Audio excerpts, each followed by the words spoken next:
I stayed in London now since 1956. If you work it out, that's 57 years. I've been living in London for about 2.5 years now.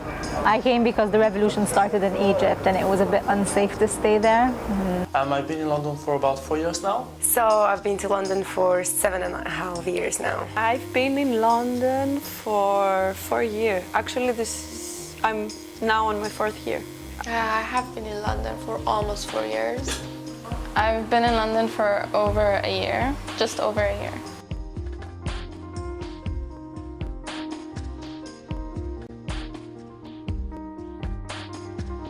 Well, I've always wanted to live abroad, but then when the revolution started and my mom told me that I had to leave, I was like, yes, this is exactly what I've been wanting all my life. And I came here and the revolution isn't over, so I don't know how long I'm going to be here, but I am here now.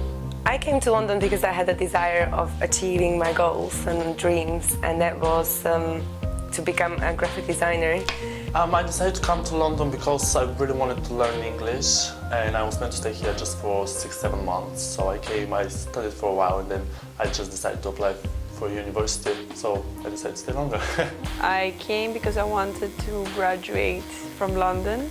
I've never planned to stay in London more than 3 years, but now, because the circumstances back in Greece are a bit weird, I think it's better for me to stay for 1-2 years more here and then go back, maybe. My expectations, I don't know whether I had expectations because I knew so little about London.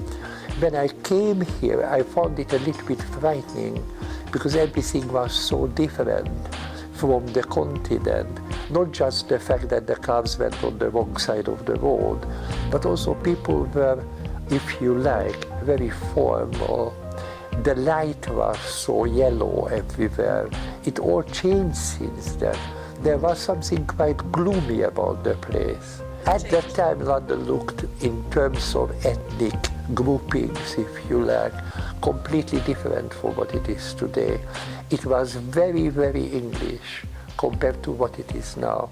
Since then, enormous number of people came in from everywhere, and London became the great metropolis.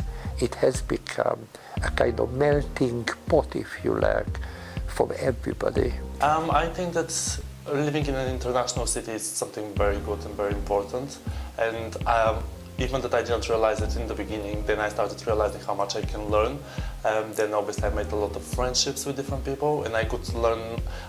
The first thing I didn't realize is that I couldn't explore the English culture, but I could actually explore so many other cultures in one place. That was a very, very positive thing, and now I think that's really good.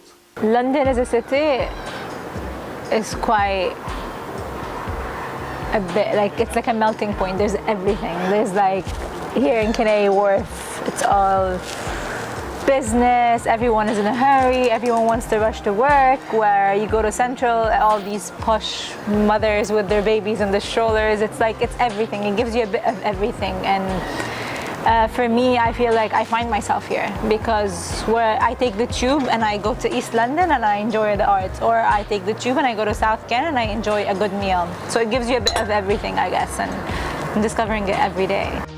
Yeah, I think London as a city and the mindset of people as Londoners has definitely influenced me and definitely drove me in a way, like, to become a stronger person, definitely, and also taking all these different influences, whether culturally or like all the different influences of the people that are here. It has made me grow so much, I think.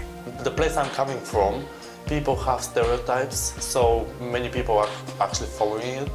At the moment, you can't have a stereotype in London because people are so different, the way they think, the way they dress, the things they do, even the places they live. There's such a diversity that is just unbelievable, really. thing that I really found different here than back home is that doesn't matter, it's about something, you know, when you go outside and doesn't matter how strange you wear clothes, for example, for Halloween, people don't really stare at each other. They might give you the look and it's just funny, but in Iran, if you do something that is not normal, it's beyond the norm in the society, they're gonna stare at you and it's a bit, it's not comfortable. You don't feel comfortable in the society. But here, doesn't matter what you do, you don't feel that uncomfortable. I feel, yeah, definitely. I feel more of myself here. Like, I always say this when I go back to Egypt. I was there in the summer for like 2 months, and the minute I get on the flight back home, I feel like I'm already being tied up.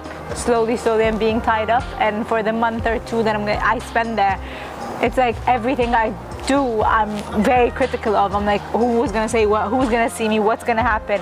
And then as soon as I step back on the same exact flight to come back to London, I feel like I'm slowly being released. I get way happier and I'm smiling and life just looks much more brighter for some reason. How could I say it? It's like it's when you live in a little box, you know, and it's so hard to see probably outside. And I feel like when I go back home, like people have this like narrow view of the world, you know.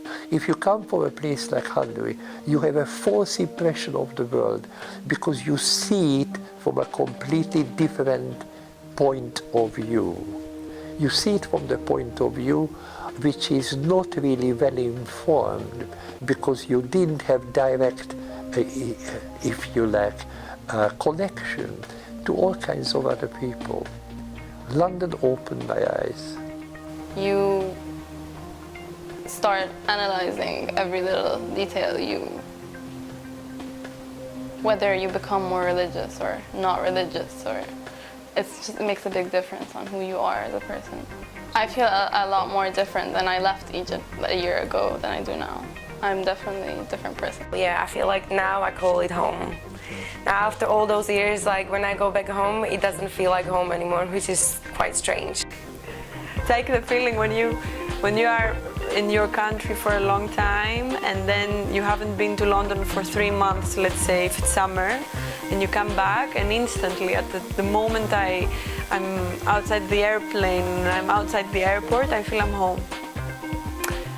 But I don't know, it's like mixed feelings. It's like, I know my home is Greece, but at the same time I feel home as well is here.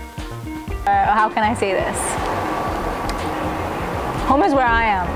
It doesn't matter. Wherever I go, I'm gonna make it home. I don't know. I miss Egypt. I miss my house, if I can say that. I miss my family, but my family's here. So home is wherever you make it, I guess. It doesn't matter anymore. To be mobile if I like care, you know, like, yeah.